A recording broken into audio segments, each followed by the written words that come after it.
Model চ্যানেলে তোমাদের স্বাগত। আসবে তোমরাও ভালো আছো, আমিও ভালো আছি। আর আজকে দেখো শীতের ওয়েদার, আর নিয়ে চলে এসেছি শীতের ওয়েদারে। দেখতেই পাচ্ছ এখানে কিন্তু ভোলা মাছ ভাজা হচ্ছে। ভোলা আর আমুদি আছে, দেখতেই পাচ্ছ, এগুলো ভাজা হবে। আর এখানে কাটা আছে, কাটা রান্না হবে। এখানে চিকেন আছে, চিলি চিকেন হবে। এখানে চিংড়ি মাছ আছে, মালাইকারি হবে। তো বন্ধুরা, তো চলো এক এক করে আমি রান্নাগুলো করি আর তোমাদের সঙ্গে শেয়ার করতে থাকি। তো চলো বন্ধুরা, দেখতে থাকো ভিডিওটা। তো দেখতেই পাচ্ছ বন্ধুরা, এখানে কিন্তু ভোলা মাছ আর আমুদি মাছ কিন্তু ভাজা হয়ে গেছে। আর এদিকে দেখো চিংড়ি মাছও কিন্তু ভাজা হয়ে গেছে। চিংড়ি মাছটা ভেজেই করলাম, কেন আমার ছেলে একটু ভাজাটা দিয়ে ভাজা করে মালাইকারি খেতেও খুব ভালোবাসে, তাই ভাজা করেই করবো। আর এদিকে দেখো কাঁটাও কিন্তু ভাজা হয়ে গেছে কমপ্লিট। এবার তরকারি করবো যখন তোমাদের সঙ্গে শেয়ার করতে, চলো দেখতে নেবো বন্ধুরা। এদিকে কিন্তু কাটার প্রিপারেশন চলছে, তো কাটা করবো তার জন্য কিন্তু এখানে প্রিপারেশন চলছে। আলুটা ভাজা চলছে, চলো আলুটা ভাজা হয়ে যাক, কাটা, তারপর তোমাদের সঙ্গে শেয়ার করবো। বন্ধুরা এখানে কিন্তু কাঁটার রেসিপি হবে, তো তার জন্য দেখো তেল দিয়ে দিয়েছি, সরষের তেল। মাছ ভাজা কমপ্লিট, আলু ভেজে, আর তার মধ্যেই কিন্তু তেল ছিল না, তারপরে কিন্তু সরষের তেল দিয়ে দিয়েছি। আর দিয়ে এবার কাটার তরকারিটা বসাচ্ছি বন্ধুরা। তো চল কাটার তরকারি রেসিপিটা তোমাদের সঙ্গে শেয়ার করবো। তো দেখো তেজপাতা কিন্তু দিয়ে দিয়েছি, আর এবার দিয়ে দেবো পেঁয়াজ।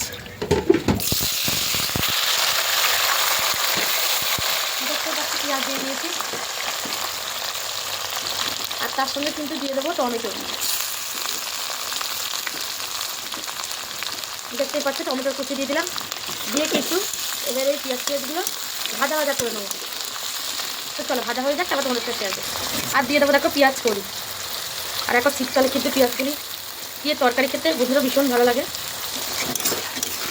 তো চলো এটা ভাজা হয়ে যাক, তারপর তোমাদের সাথে শেয়ার করবো। দেখতে পাচ্ছ বন্ধুরা, এবার কিন্তু পেঁয়াজটা সব ভাজা কিন্তু কমপ্লিট হয়ে যাবে। এবার দিয়ে দেবো আদা রসুন বাটাটা। তো চলো আদা রসুন বাটাটা দিয়ে দিই, চলো দিয়ে নিই, তারপর তোমাদের সঙ্গে শেয়ার করো। দেখতেই পাচ্ছ এবারে আদা রসুনটা কিন্তু ভাজা ভাজা করে নেবো, আর তারপর কিন্তু দিয়ে দেবো মশলা। তো চলো মশলা দিতে থাকবো, তোমাদের সঙ্গে শেয়ার করতে থাকবো। কিন্তু দিয়ে দিচ্ছে দাদাভাই, দেখতেই পাচ্ছ লঙ্কার গুঁড়ো দিয়ে দিল।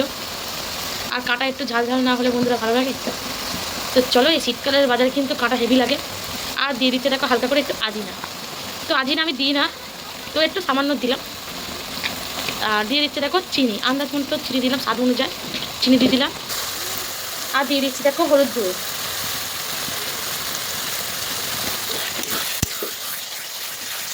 আর এবার দিয়ে দেবো জিরে গুঁড়ো। দেখতেই পাচ্ছ জিরে গুঁড়ো দিয়ে দিলাম। আর দিয়ে দেবো একটু গরম মশলা। আর দিয়ে দেবো দেখো গরম মশলা, দেখতেই পেলে। আর এবার দিয়ে দেবো গোলমরিচ গুঁড়ো। একটু কাটা ঝাল না হয়ে শীতে আর মজাও লাগবে না, আর ভালোও লাগবে না। তো চলো এবারে কিন্তু আমি ভালো করে মশলাটাকে কষিয়ে নেবো। দেখতেই পাচ্ছ ভালো করে কিন্তু মিশিয়ে ভালো করে কিন্তু এটাকে কষিয়ে নেবো। তো চলো কষাতে থাকি আর তোমাদের সঙ্গে শেয়ার করতে থাকি। কাটার ঝাল কিন্তু হচ্ছে, আর মশলা কিন্তু আমি করছি, দেখতেই পাচ্ছ বন্ধুরা।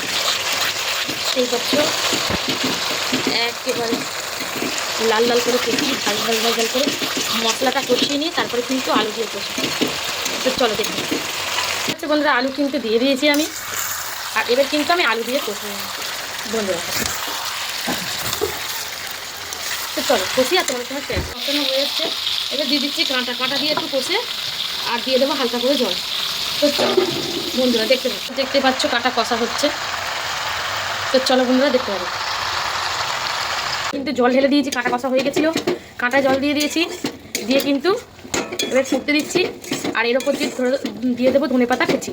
তো চলো নামিয়ে নিয়ে তোমাদের সঙ্গে শেয়ার করছি। আচ্ছা বন্ধুরা, কাঁটার তরকারি কিন্তু আমাদের পুরোপুরি কমপ্লিট হয়ে গেছে। আর কাঁটাটা বন্ধুরা কেমন হয়েছে বন্ধুরা প্লিজ কমেন্ট করে বলো। আর কাঁটার রেসিপিটা ভালো লাগলে অতি অবশ্যই লাইক কমেন্ট সাবস্ক্রাইব করে দিও বন্ধুরা। টাটা বন্ধুরা।